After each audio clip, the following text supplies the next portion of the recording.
Allahu Akbar, Allahu Akbar. Allah. Apa beda warisan dengan wasiat? Tentu ini adalah ada perbedaan yang sangat spesifik, bahwasanya bicara kewarisan itu berlaku ketika ada yang meninggal dunia. Sedangkan wasiat ini adalah pemberian di masa hidup.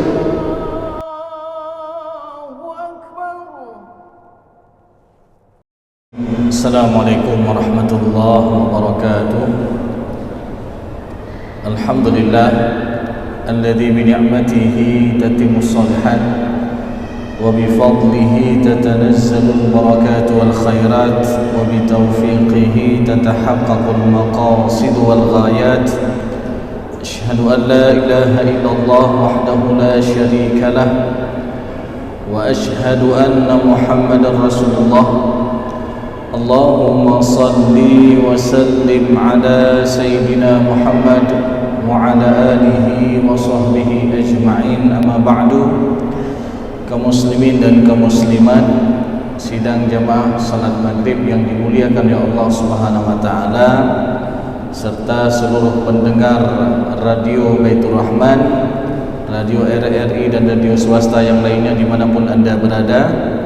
Pertama-tama marilah kita memanjatkan puji dan syukur kita kepada Allah Subhanahu wa taala yang masih memberikan kita nikmat iman, nikmat sehat dan juga nikmat kesempatan sehingga kita mampu melangkahkan kaki kita menuju ke rumah Allah yang kita cintai ini untuk bisa melaksanakan salat maghrib secara berjamaah. Mudah-mudahan salat yang telah kita kerjakan tadi menjadi salat yang makbul dan diterima di sisi Allah Subhanahu wa taala. Amin. Salawat dan salam tak lupa pula kita sampaikan kepada Nabi Muhammad sallallahu alaihi wasallam, Rasulullah sebagai qudwah hasanah, Rasulullah sebagai suri tauladan yang baik yang patut kita contohi dalam kehidupan kita sehari-hari. Jemaah yang dimuliakan oleh Allah Subhanahu wa taala, kembali menyambung kajian kita yang masih membahas seputar problematika pembagian harta warisan, hibah dan wasiat di dalam Islam. Tentu bicara berkaitan dengan hukum warisan ini, kita membincangkan tentang sebuah hukum yang detail yang telah Allah sebutkan di dalam Al-Qur'an, di mana Allah Subhanahu wa taala yang telah menentukan secara langsung porsi bagian masing-masing ahli waris. Ada di sana yang mendapatkan bagian 1/2, 1/3, 1/4, 1/6, 1/8 dan 2/3.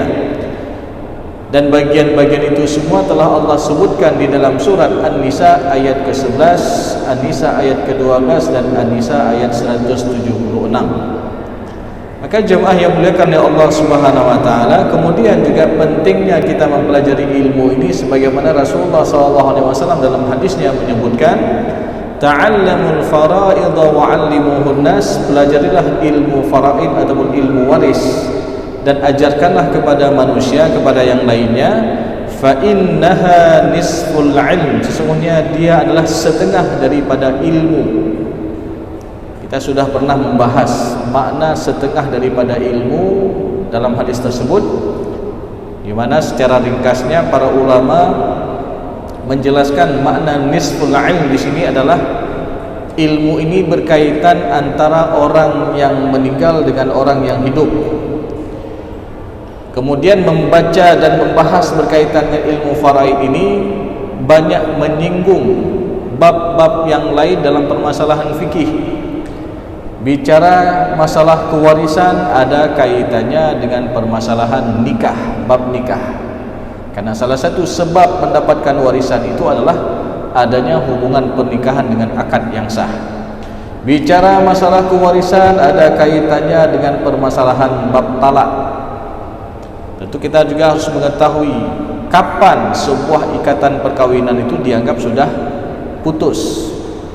Sebagai contoh, ketika seorang suami mentalak istrinya, tentu konsekuensinya di sana ada masa iddah. Pertanyaannya, apakah masa iddah ini dianggap sudah putus hubungan suami istri atau belum?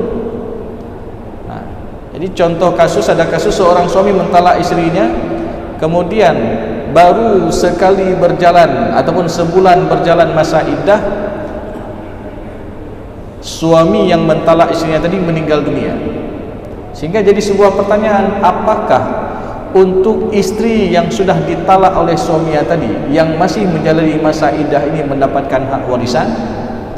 Maka dalam kasus ini mereka tetap mendapatkan dan saling mewarisi satu yang lainnya. Karena sekali lagi bahwasanya ketika di masa iddah ini sedang berjalan, ini belum putus hubungan suami istri, di mana seorang suami masih wajib memberikan nafkah di masa iddah tersebut. Seorang istri juga di masa iddah ini tidak boleh menerima pinangan orang lain. Di masa iddah ini adalah masa untuk melihat apakah ada janin dalam rahim istrinya atau tidak. Di masa iddah ini adalah masa untuk saling introspeksi diri antara seorang suami dengan istri tersebut, sehingga mereka masih diperbolehkan untuk rujuk kembali dengan catatan masih dalam masa iddah. Tapi kalau sudah selesai daripada masa iddah ini, maka dianggap sudah putus hubungan suami istri. Maka di sana tidak ada hak warisan misalnya. Jadi ketika sudah 6 bulan berlalu setelah ditalak oleh suaminya misalnya, berarti sudah selesai masa iddah ini. Lalu ada yang meninggal dunia di antara mereka, maka di sini tidak ada hak warisan untuk mantan istri. Ataupun sebaliknya, enggak ada warisan untuk mantan suami. Karena kenapa? Hubungan perkawinan itu sudah putus. Maka tadi kita mengatakan masalah warisan ini ada kaitannya dengan permasalahan talak. Masalah warisan juga ada kaitannya dengan permasalahan wasiat. Apa beda warisan dengan wasiat? Tentu ini adalah ada perbedaan yang sangat spesifik, bahwasanya bicara kewarisan itu berlaku ketika ada yang meninggal dunia. Sedangkan wasiat ini adalah pemberian di masa hidup. Tetapi berlakunya wasiat tersebut kapan? Ketika si pemberi wasiat meninggal dunia, baru berpindah hak milik. Contoh saya wasiatkan, kalau saya meninggal nanti tanah ini untukmu, ataupun untuk lembaga pendidikan, ataupun untuk masjid. Maka jemaah yang muliakan ya Allah Subhanahu wa taala, selama orang tersebut masih hidup, ini belum berpindah hak milik. Kapan berpindah hak miliknya? Ketika si pemberi wasiat tersebut sudah meninggal dunia. Maka ini juga ada kaitannya dengan permasalahan kewarisan. Ataupun contoh lain, berbicara masalah wasiat. Ketika seorang orang tua memberikan wasiat kepada keluarganya ataupun kepada anak-anaknya, kalau saya meninggal dunia nanti, rumah induk ini jangan jual-jual ya. Rumah induk ini enggak boleh kalian jual. Rumah induk ini tempat kalian berkumpul nanti. Tentu jemaah yang muliakan ya Allah Subhanahu wa taala, boleh enggak wasiat seperti itu?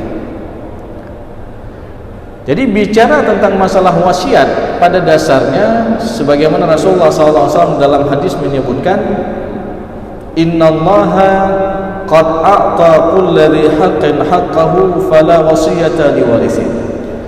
Allah Subhanahu wa taala telah menetapkan hak bagi tiap-tiap yang berhak, maka tidak boleh wasiat itu diberikan untuk ahli waris. Lalu untuk siapa juga sebenarnya ahli wasiat tersebut? Kenapa enggak boleh wasiat untuk ahli waris? Karena kenapa? Ahli waris sudah Allah tentukan porsinya dalam Al-Quran. Ada yang dapat 1/2 tadi, ada yang dapat 1/3 dan seterusnya. Nah, jadi sebenarnya wasiat itu untuk siapa sebenarnya? Wasiat itu peruntukannya adalah untuk selain ahli waris. Misalkan untuk diberikan untuk anak angkatnya, boleh. Karena sekali lagi, anak angkat bukan termasuk ahli waris. Karena sebab mendapatkan warisan itu adalah adanya hubungan nasab. Sedangkan anak yang diadopsi, anak yang diangkat tersebut, ini bukan ada ataupun tidak ada hubungan nasab ya. Walaupun diangkat dari kecil, dari bayi, maka di sana juga tidak ada hubungan darah. Maka untuk anak angkat tersebut tidak berhak mendapat secara warisan, tapi boleh diberikan secara pemberian hibah ataupun wasiat. Jadi untuk anak angkat boleh, untuk anak tiri boleh, ataupun anak bawaan dari istrinya.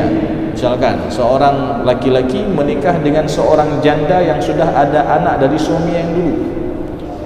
Jadi ketika si laki-laki ini meninggal dunia, ketika mereka sudah menikah, meninggal dunia laki-laki ini, pertanyaannya apakah untuk anak bawaan dari istrinya tadi dapat hak warisan? Tidak.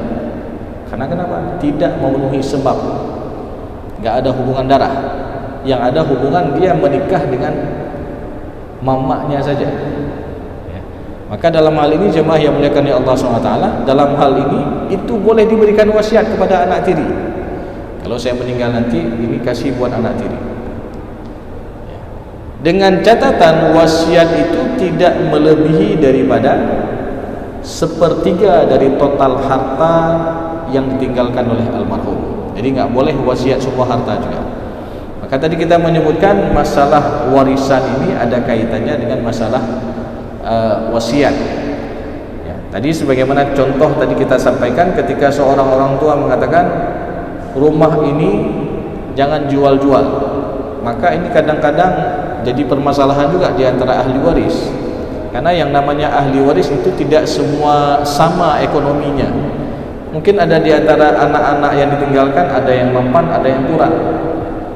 Pasti suatu saat anak yang kurang secara ekonominya ini akan meminta hak. Dia bilang sama abangnya, "Bang, saya kan ada hak dari rumah peninggalan orang tua kita dulu."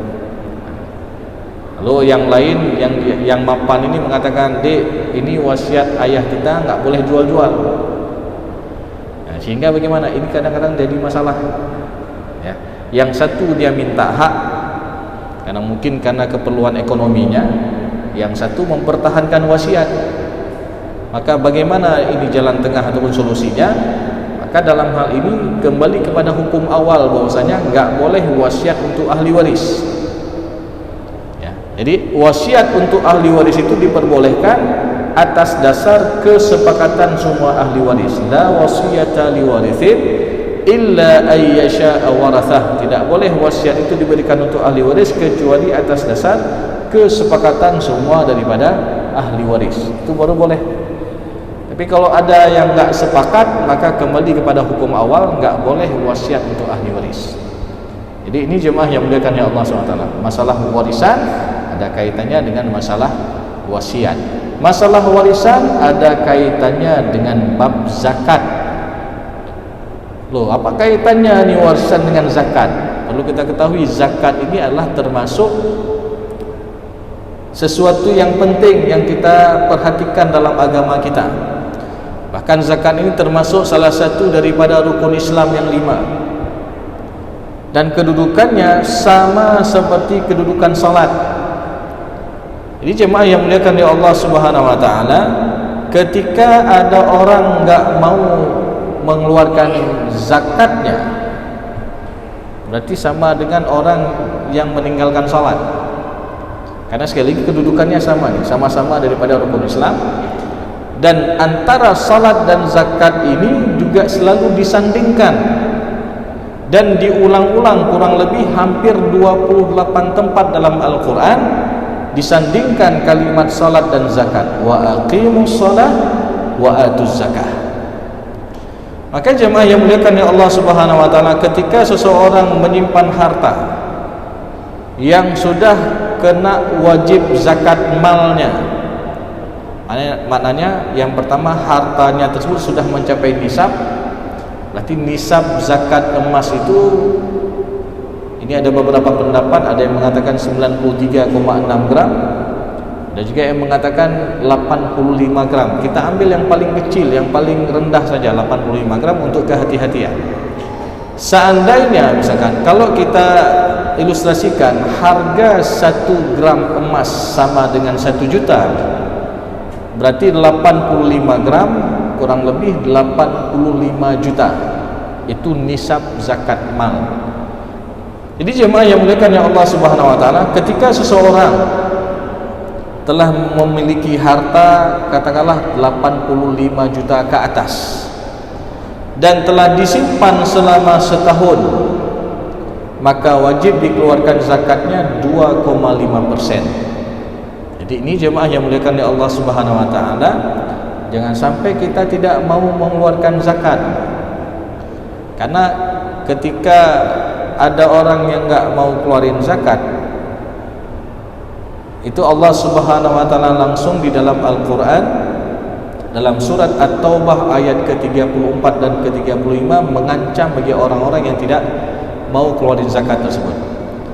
Allah Subhanahu wa taala berfirman, "Walladzina yaknizuna adh-dhahaba wal-fiddah wa la yunfiqunaha fi sabilillah fabashshirhum bi'adzabin alim." Maka bagi orang-orang yang menyimpan emas dan perak, maknanya dia menyimpan hartanya yang berharga, dan ketika sudah mencapai nisab dan mencapai haul selama setahun lalu dia enggak mau keluarin zakatnya, maka apa kata Allah? Fabashshirhum bi'adzabin alim, maka berikanlah kabar gembira kepada mereka dengan azab yang pedih. Jadi kira-kira dapat azab ini kabar gembira ataupun kabar yang tidak mengenakkan. Jadi ini redaksi dalam Al-Quran. Fabashshirhum, berikanlah kabar mereka kepadanya dengan azab yang pedih. Lalu apa azab yang Allah berikan kepada mereka? Lanjutan ayat ke-35 dari surat At-Taubah, bahwasanya di hari akhir nanti harta yang mereka simpan itu, boleh jadi nanti ada emas, boleh jadi ada perak, boleh jadi ada uang ataupun sesuatu yang berharga yang lainnya yang sudah dianggap mencapai mencapai nisab dan mencapai haul selama setahun. Jadi harta yang mereka simpan itu akan dipanaskan dengan api neraka ketika dia menjadi lempengan emas yang panas. Lalu kata Allah, fatukwa biha jibahuhum wa junubuhum wa zuhuruhum. Jadi lempengan emas yang panas tadi akan ditempel di 3 bagian anggota tubuh.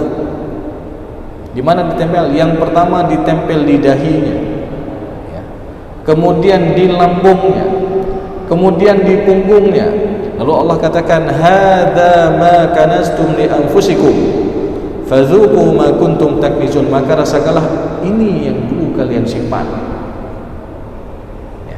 Jadi coba kita bayangkan harta yang kita simpan, yang kita sayang-sayang sekarang, di hari akhir nanti bukan itu menambah nikmat bagi kita, tidak, bahkan harta itu sendiri yang akan mengazab kita.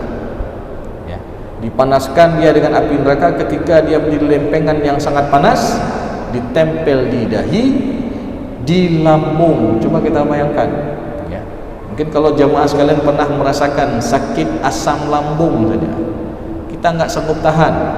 Itu baru asam lambung, apalagi lempengan yang sedang panas-panasnya tadi diletakkan di lambung. Karena kenapa? Secara tidak langsung dia telah memakan hak-hak asnaf penerima zakat, fakir, miskin dan lain sebagainya. Maka jemaah yang dimuliakan oleh Allah Subhanahu wa taala, ketika kita melihat dalam tafsir Ibnu Katsir,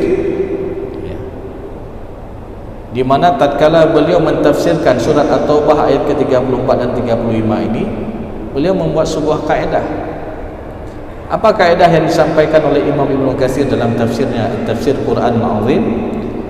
Man ahabba syai'an, barang siapa yang cinta kepada sesuatu, wa qaddamahu ala ta'atillahi azza wa jalla, yang mana kecintaan terhadap sesuatu itu melebihi daripada ketaatan kepada Allah, udziba bihi, dan maka dia akan diazab dengan sesuatu yang dia cintai itu. Ini barang siapa yang cinta kepada sesuatu yang mana kecintaannya ini melebihi daripada ketaatan kepada Allah, maka dia akan diazab dengan sesuatu yang dia cintai tersebut. Maka ini tentu sama seperti orang yang enggak mau keluarin zakat. Ketika dia enggak mau keluarin zakat, dianggap berarti dia lebih cinta kepada hartanya itu daripada taat kepada Allah, sehingga di hari akhir nanti hartanya itu sendiri yang akan mengazabnya. Maka jemaah yang muliakan oleh Allah Subhanahu wa taala, sebelum harta itu dibagi-bagikan kepada para ahli waris, maka di sana ada kewajiban-kewajiban yang harus diselesaikan berkaitan dengan harta peninggalan almarhum. Apa itu? Termasuk salah satunya adalah melunasi hutang. Dan kata para ulama, hutang itu ada dua macam. Ada hutang berkaitan dengan hak Allah dan ada hutang yang berkaitan dengan hak manusia. Dan hutang yang berkaitan dengan hak Allah itu salah satunya adalah zakat yang belum dia keluarkan dari hartanya yang telah wajib zakat. Maka ini jemaah yang dimuliakan oleh Allah SWT, makanya kita sebutkan masalah kewarisan ini juga dikaitkan dengan bab zakat. Masalah kewarisan juga ada kaitannya dengan permasalahan nasab, keturunan, garis keturunan. Ya. Karena perlu kita ketahui sebab mendapatkan warisan itu adanya hubungan darah. Misalkan seorang meninggal dunia, ahli warisnya siapa? Ketika kita data ahli warisnya ada anak, maka kita perjelas loh, ini anak apa nih? Apakah ini anak kandung, ataupun anak tiri tadi, ataupun anak angkat. Ya. Begitu juga ketika seorang meninggal dunia, dia enggak memiliki keturunan, enggak ada lagi juga orang tua, sudah duluan meninggal dunia, maka ahli warisnya jatuh kepada saudara dan saudarinya yang ya, baik yang sekandung, ya, ataupun yang sebapa ataupun yang seibu. Sehingga dalam hal saudara ini juga harus kita pertegas, ini saudara bagaimana. Jadi ketika seorang meninggal dunia, kita data, saya saudara dengan almarhum, misalkan ada yang mengatakan, maka kita lihat, kamu saudara yang bagaimana? Apakah saudara kandung ataupun saudara sebapak beda ibu dengan almarhum, ataupun saudara seibu beda bapak dengan almarhum, ataupun saudara sepersusuan, ataupun saudara tiri. Nah, ini harus kita perjelas nih jemaah yang dimuliakan oleh Allah SWT, sehingga kita mengetahui dengan pasti mana ahli waris yang berhak, mana ahli waris yang tidak berhak. Ya. Jadi apa beda saudara sekandung dengan seayah ataupun dengan saudara tiri? Perlu kita perjelas ini bahwasanya yang dimaksud dengan saudara kandung adalah satu ayah dan satu mama dengan almarhum. Ya, contohnya bekas saboh ya, saboh mak kan, ya. Kalau disebutkan dengan saudara sebapak, apa itu saudara sebapak? Berarti satu bapak dengan almarhum, beda mama. Berarti sebelum meninggal orang tuanya memiliki dua orang istri. Ini dari istri pertama ada anak si A misalkan, dari istri kedua ada anak si B. Maka hubungan si A dan si B ini adalah saudara sebapak, sabohyah beda mak. Ya.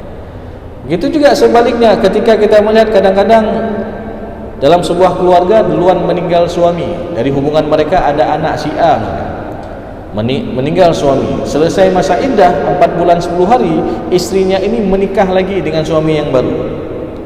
Ketika menikah dengan suami yang baru ada anak si B, maka hubungan si A dengan si B ini adalah saudara seibu, saboh mak, satu mama, beda bapak. Ini masih ada hubungan darah jemaah yang dimuliakan oleh Allah Subhanahu wa taala. Jangan langsung kita mengatakan oh ini saudara tiri. Jadi enggak boleh seperti itu. Harus kita lihat silsilah secara utuh. Ya. Maka tadi kita katakan bicara masalah warisan ini bicara setengah daripada ilmu, karena banyak menyangkut ataupun banyak berkaitan dengan permasalahan-permasalahan fikih yang lain. Ya. Jadi kita katakan warisan ada kaitannya dengan masalah perkawinan, ada kaitannya dengan masalah talak, ada kaitannya dengan masalah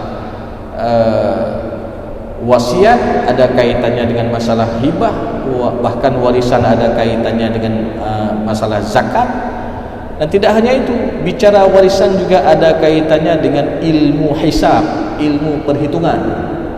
Ya. Jadi jemaah yang dimuliakan oleh Allah Subhanahu wa taala, jangan kita menganggap oh masalah ilmu matematika ini pelajaran umum, ini enggak ada kaitannya dengan agama. Tidak. Perlu kita garis bawahi bahwasanya semua ilmu pengetahuan itu terdapat dalam Al-Qur'an.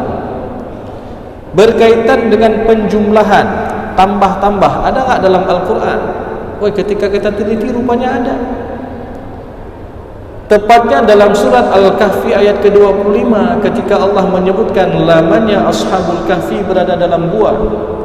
Walabithu fi kahfihim 300 sinina wazdadu 9. Jadi Ashabul Kahfi berada dalam gua selama 300 tahun tambah 9. Ya.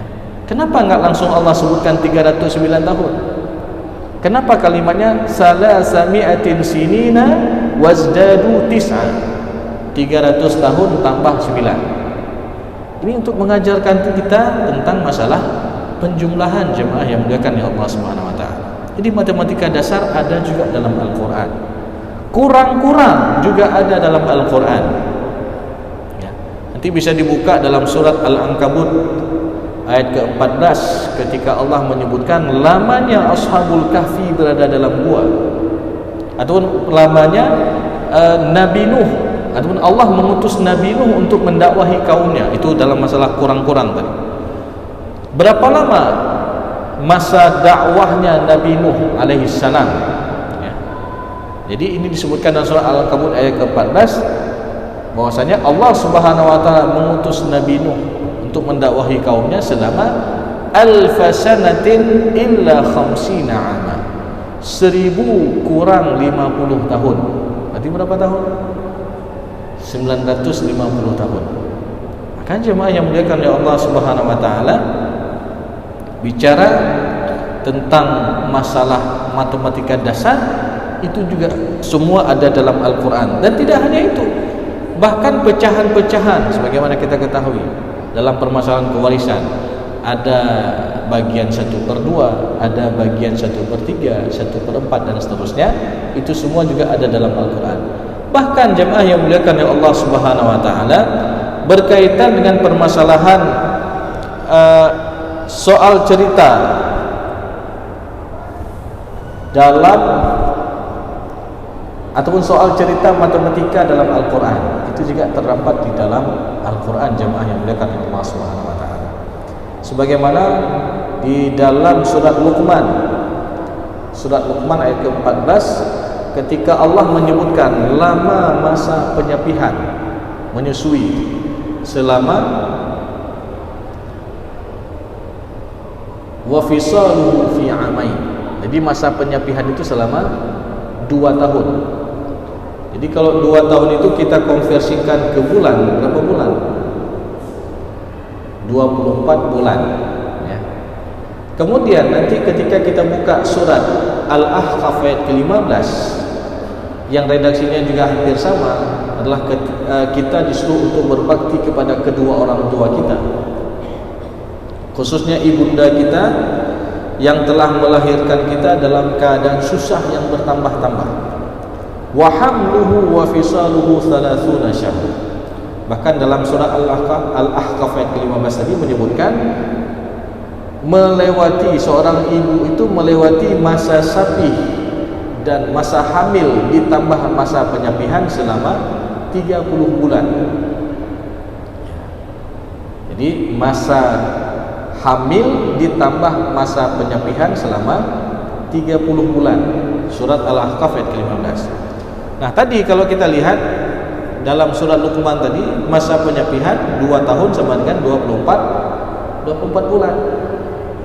Berarti ada selisih berapa bulan? Ya. Yang pertama tadi 24 bulan, yang kedua hamil plus sapih 30 bulan. Berarti ada selisih 6 bulan. Maka kata para ulama 6 bulan ini adalah masa paling rendah kehamilan seseorang wanita. Jadi masa hamil paling rendah itu adalah 6 bulan. Sehingga ada dikenal namanya bayi prematur ya. Yang secara normalnya masa kehamilan itu adalah 9 bulan. Jadi jemaah yang dimuliakan oleh Allah SWT, yang ingin kita garis bawahi di sini adalah masalah perhitungan tadi. Nah, ini juga semua ada dalam Al-Quran. Maka penting kita mempelajari ilmu warisan ini, karena sejatinya ketika kita mempelajari ilmu warisan ini adalah untuk menentukan hak bagi tiap-tiap ahli waris yang berhak. Contoh misalkan, beberapa waktu yang lalu ada kasus ketika seorang meninggal dunia, meninggalkan 4 orang anak. 1 laki 3 perempuan. Kebetulan anak laki-laki pertama ini sudah duluan meninggal dari orang tuanya. Katakanlah anak laki-laki ini meninggal di 2018, ya, selang 2 tahun 2020 meninggal orang tuanya.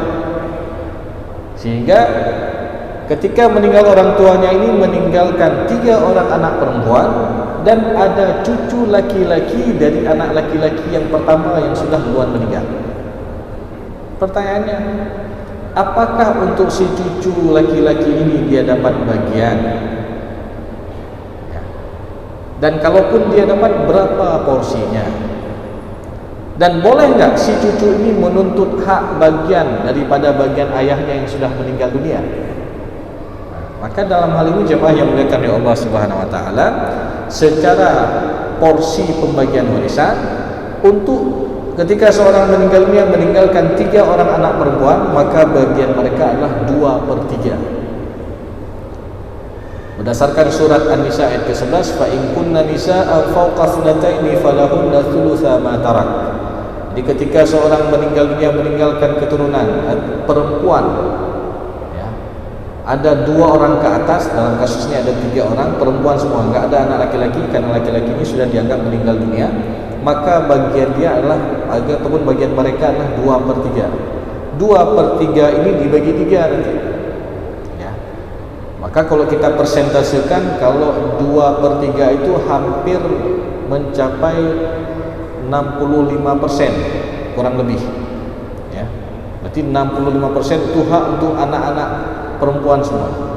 Kemudian untuk cucu laki-laki dari anak laki-laki yang sudah duluan meninggal dunia, mereka mendapatkan asabah ataupun sisa. Ya. Lalu jadi pertanyaan, boleh enggak seorang cucu ini dia menuntut hak ayahnya karena dianggap hak ayah ini laki-laki? Enggak boleh. Ya. Karena kenapa? Duluan meninggal ayahnya daripada kakeknya tadi. Jadi ini harus kita lihat siapa duluan meninggal, siapa kemudian. Kecuali duluan meninggal kakeknya tadi. Contoh kan kebiasaan orang kita ketika meninggal dunia enggak bagi-bagi dulu. Meninggal dunia orang tua, enggak bagi dulu. Dia punya 4 orang anak, 1 laki, 3 perempuan. Karena enggak bagi dulu, sehingga mengakibatkan anak laki pertama meninggal dunia. Maka ketika dibagi, ini baru dihitung porsi untuk anak laki-laki. Dianggap dia masih hidup, karena sekali lagi penentuan warisan itu adalah ketika meninggal dunia almarhum, bukan ketika mau bagi. Ini jemaah yang dimuliakan oleh Allah Subhanahu wa taala yang harus kita ketahui bersama berkaitan dengan permasalahan pewarisan. Mudah-mudahan apa-apa yang telah kita bahas pada malam berbahagia ini tentu bisa menjadi ilmu yang bermanfaat dan juga bisa kita aplikasikan dalam kehidupan kita sehari-hari berkaitan dengan pembagian harta warisan, sehingga kita benar-benar memberikan hak kepada orang yang seharusnya berhak dan tidak menzalimi hak orang lain, karena sejatinya setiap harta yang kita dapatkan ini akan diminta pertanggungjawaban oleh Allah Subhanahu wa taala. Min aina iktasabahu, dari mana kita peroleh harta itu, wa fi ma anfaqahu, dan kemana kita habiskan harta itu. Semua kita akan diminta pertanggungjawaban oleh Allah Subhanahu wa taala. Mungkin ini saja jemaah yang dimuliakan Allah Subhanahu wa taala untuk kajian pada malam berbahagia ini. Lebih dan kurang saya mohon maaf. Aqulu qawli hadza wa astaghfirullah li wa lakum wa lisal mu'minin. Wassalamualaikum warahmatullahi wabarakatuh. وصل وسلم على سيدنا محمد في المرسلين وصل وسلم على سيدنا محمد في الملأ الأعلى إلى يوم الدين وصل وسلم على سيدنا